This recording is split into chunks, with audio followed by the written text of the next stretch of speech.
6 chapters, so about 8 questions per chapter. Chapter 3 is probably one of the bigger ones. When we change, as I go through this review, I'll try and let you know if we're moving into another chapter. All right, so ready to roll from chapter 1. How would I say this without giving it away? What do you call the measure of nutrients found in one food group as compared to the caloric value? What am I saying? And by all means, if you have questions as we go through, you can chat or shout them out. And by the way, don't ask me for a sheet or another. I don't do that. You gotta. It's like New York State Lottery. You got to be in it to win it. Number 2, a popular term used to denote foods that have calories but very little nutrients. What do we call that? So they have a caloric value, very little nutrient.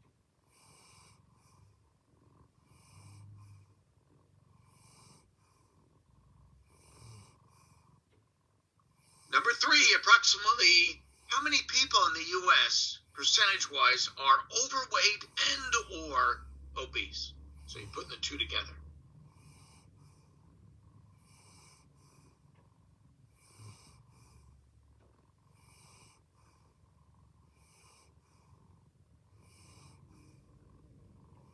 What is the definition of a calorie?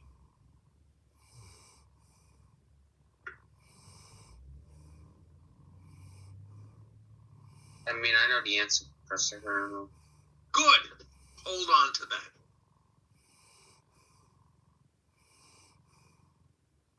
The scientific method begins with what question?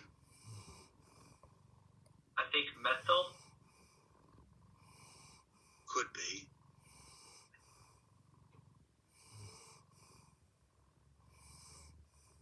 What is the leading cause of death in the United States?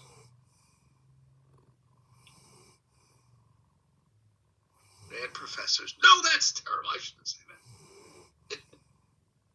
You have to have fun with this stuff.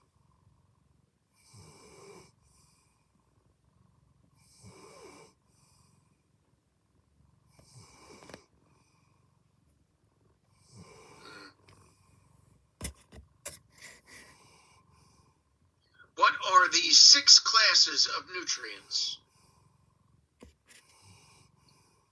That's a multiple choice question? That is a multiple choice. So there'll be one that is not. Chris Miller, you got one. Wait, so you said what are the 6 nutrient groups? Yeah. Nutrient groups? Right. And then if I threw in one that was not. Nutrient groups of what? Nutrient groups that are nutrients. So it would be protein, carbs, fats, and what are the 6? Okay. Right. Yeah. You so if you saw something else like, say, alcohol, you might say that's not it. Okay.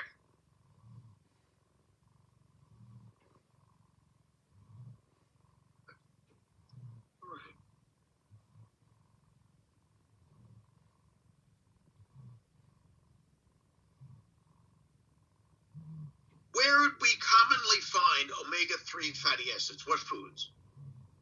Fish. Could be.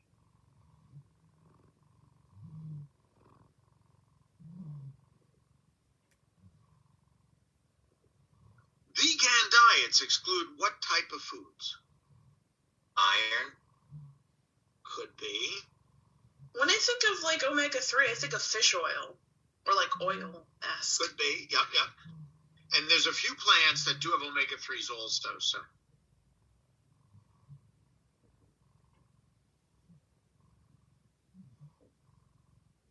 You want to give us a hint on one vegetable? No. Yeah, I would say, it would probably be something like what you said first. And from the plant world, it's flaxseed and walnuts. But that would be kind of a tough question. I wouldn't do that to you. Why walnuts? Yeah, it's the way nature laid it out. There's just more omega-3s in there. A lot of times you'll hear vegans, because especially strict vegans that don't eat fish, to get the omega-3s, they'll have a lot of flaxseed and walnuts in their diet. If they know that, I hope they do. What vitamin would be found almost exclusively in animal foods? Excuse me.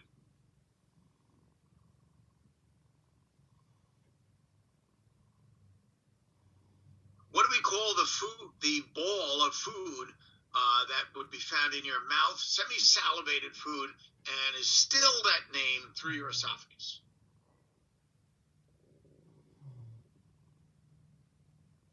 That would be correct. Yep, Chris, you got it.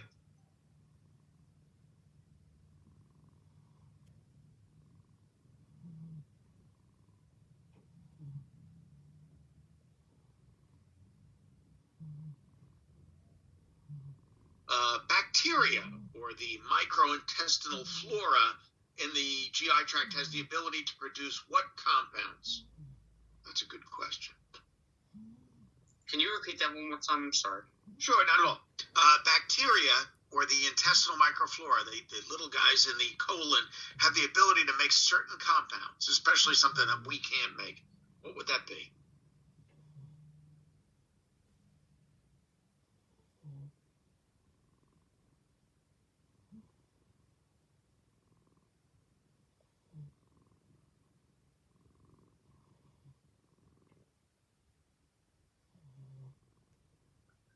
By the time the contents of the GI tract reach what part of your intestine will all of the energy-yielding nutrients been digested? So what part of the intestine? Small intestine? That's right. It's small, and then it's even the three divisions. What part?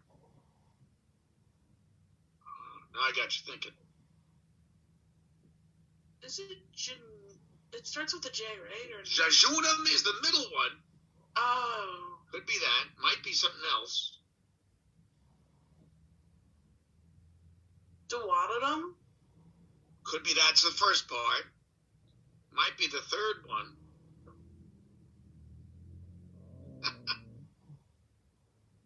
All right, next question. Celiac disease is an autoimmune disease that is characterized by the inflammation of the small intestine. What's the most irritating factor in food? Celiac disease. That's a good one. Sometimes called celiac sprue. So you said celiac disease is the most commonly Right, irritated by what type of food? irritated by what type of food? Right.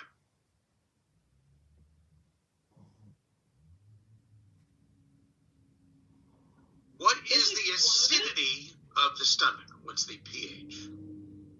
Miss Carrie, you are correct. 7.4 or 7? That's the blood. pH of the stomach? Yes. 2. Could be. In what organ does most absorption take place? We're well into 3 now, by the chapter 3, by the way.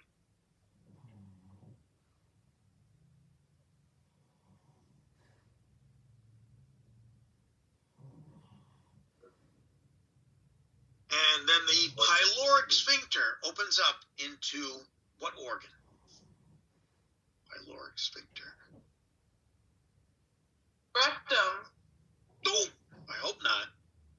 Epiglottis? Good thought, but a little too far north. So pyloric, end of the stomach. The top portion of the small intestine, or the first part is a better way to say it, is called what? Duodenum. That could be it. See, you guys know your stuff. You didn't even study it. What do sphincter muscles do? Those are always fun. Wait, you said what do sphincter muscles do? Yeah, sphincters. Sorry, excuse me. I guess they shrink. I never heard that one. Yeah, right. No, it is sphincter. Yep. What does your pharynx do for you? It's kind of a vague Would question. be like helping you breathe and like The pharynx. Yeah, it's in that realm. Lord. We'll try and keep it to GI. It helps for the food to go down the esophagus. Good. Who said that? That's Jonathan. You are correct, sir. That's like a direction, like a traffic cop. And if you go and you want to get out of class, I'm not suggesting this, and you guys don't have to worry, you're remote. But you go to the family doctor and he gives you a note. It'll say pharyngitis, which is really a fancy way of saying you have a sore throat.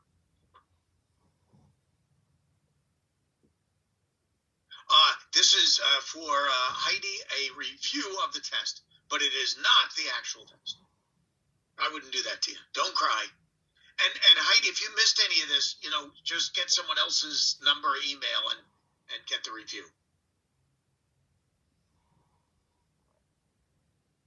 Are you going Jonathan to and have Emma a are copy of keeping up well. this? What's that?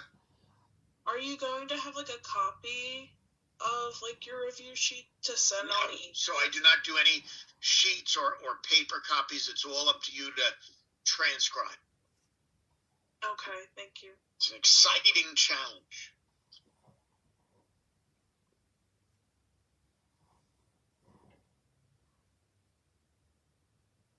Yes, so certainly take notes.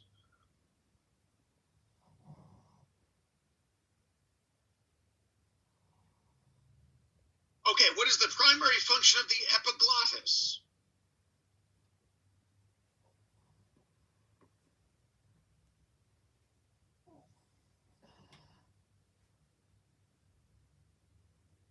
What organ stores bile? That's all it does. Gallbladder. Good thought. What?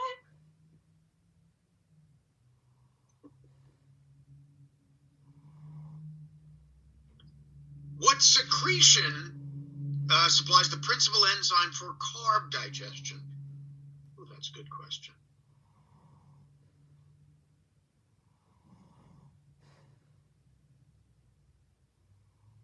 Wait, Professor, you said what secretion supplies the Enzyme for Enzyme. Carbohydrate digestion. Starts it off.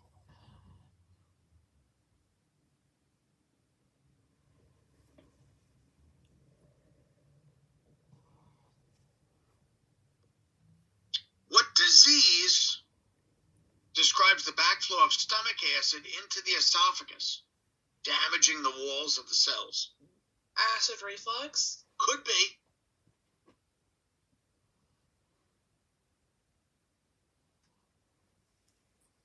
Wait, so it's wrong? No, it's right. I just can't confirm that since this is a review. Okay, got you. A chemical reaction where two molecules combine to form one larger product. What kind of reaction is that?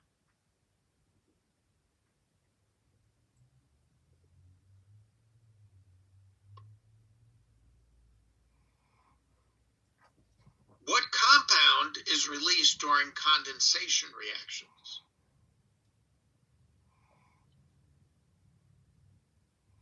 Wait, you said for the one before that, you said a chemical reaction between two chemical compounds? Yeah, two compounds to form one larger compound. To form one? Right, to form one larger compound. One larger compound.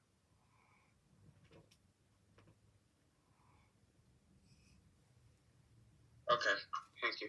Sure. Glycogen, storage form of glucose. Where is it stored in your body? And this is now chapter 4. Is it 4? Yeah. Liver and skeleton. Could be. Yep.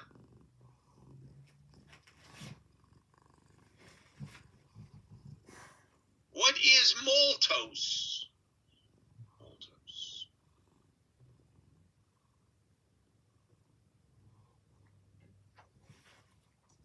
What are the three monosaccharides? Maltose, sucrose, and lactose. Oh, maltose, no. Sucrose, no. Lactose, those are all dyes. Polysaccharide? Monos. Oh, sorry. What monosaccharide might we find in fruit? Fructose. Could be.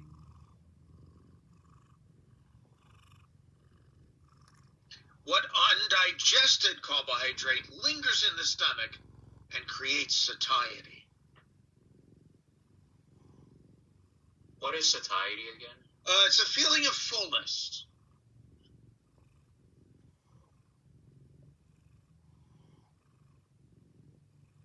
How much energy does 1 gram of fat provide?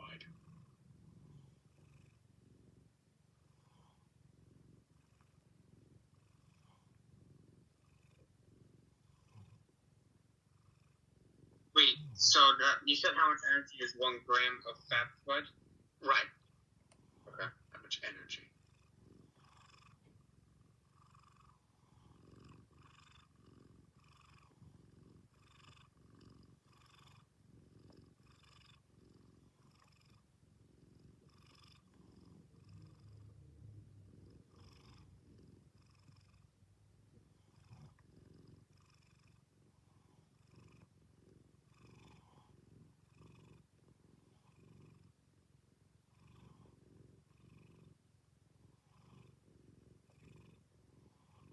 Linolenic acid.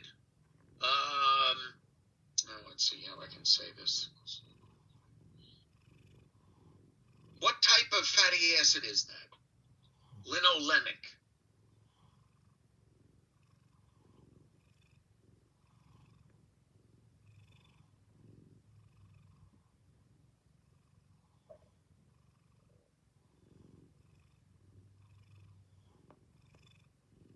Having a regular diet of what compound, what type of fat, may reduce blood clots?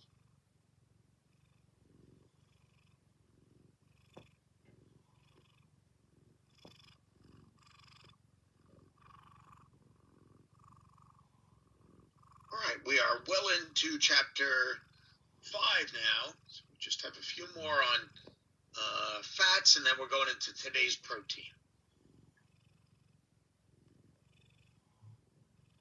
What is a fat digesting enzyme secreted in the mouth? That's a good one. Wait, for the one before that, you said having regular diet of what type of fat would produce or reduce? Reduce. Okay. Reduce energy? The chance of blood clots.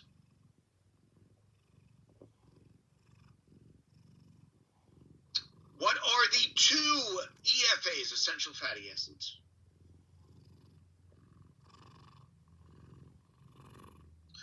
What is lecithin?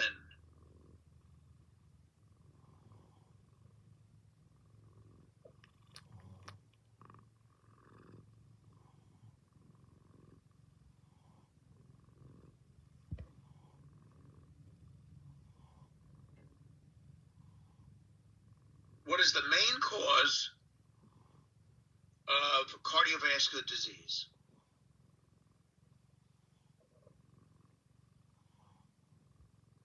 And then we're into today's lecture on protein. And amino acids contain what different element from carbs and fat?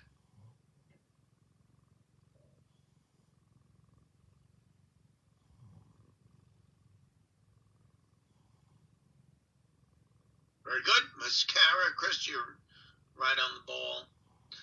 Antibodies are what? What is an antibody? We know it's protein based.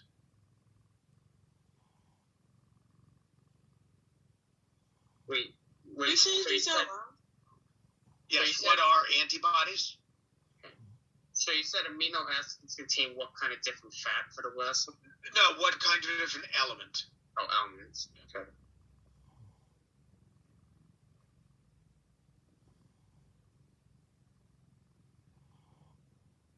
And then the last one was what are amino acids? Is that what you... No. Last one was... Let me see.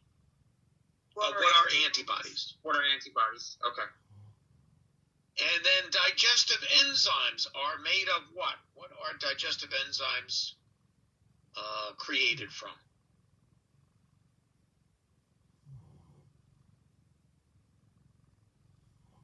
In what part of the GI tract does the enzyme pepsin work in? PEP. P-E-P-S-I-N. Pepsin.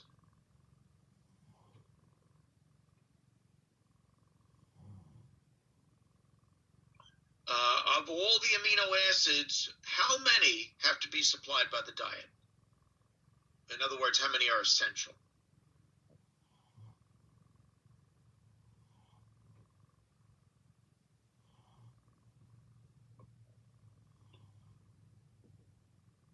Nine. That could be correct, sir.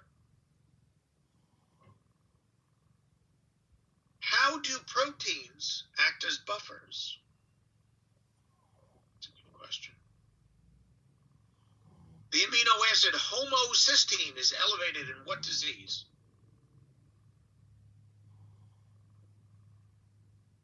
They're actually doing testing, when you get your blood drawn and they look for glucose levels and cholesterol. They are testing for homocysteine now, which is good to see. We knew that.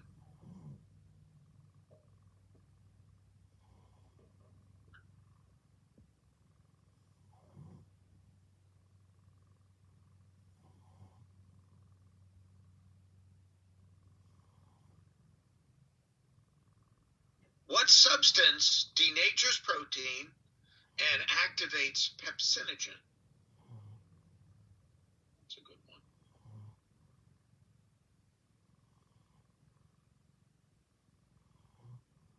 Which protein acting as a hormone regulates blood glucose levels? Wait, so you said what substance deactivates protein, and I didn't get the last part. Let's see. What substance deactivates Denatures protein. Oh, And then denatures? activates pepsinogen. Can you say that last question again, or is it possible if you Sure. can ask the questions twice? Sure, no problem. Thank you.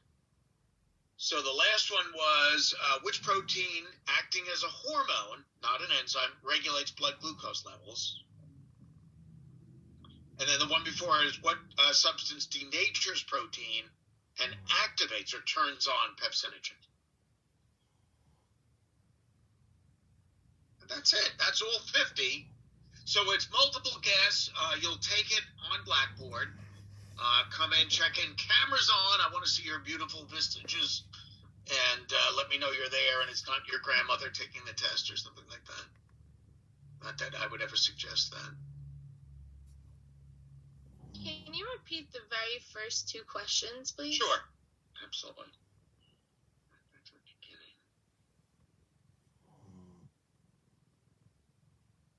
As well as 3, 4, and 5, 2. Okay. So,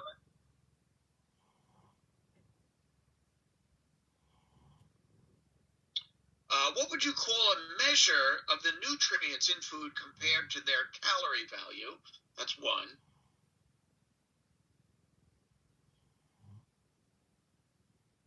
A popular term, this is two, that for a food that contributes energy or calories but lacks protein, vitamins, and minerals or other nutrients. Can you say that second one more time? Sure. What is a popular term that denotes food that has a caloric value, calorie value, without quality nutrients, protein, carbs, fats, etc.? I think it's empty calories. Could be. And then approximately how many people in the U.S. are overweight and or obese? So that's putting the two categories together, combined. Those three. Or, what are calories? What's the definition?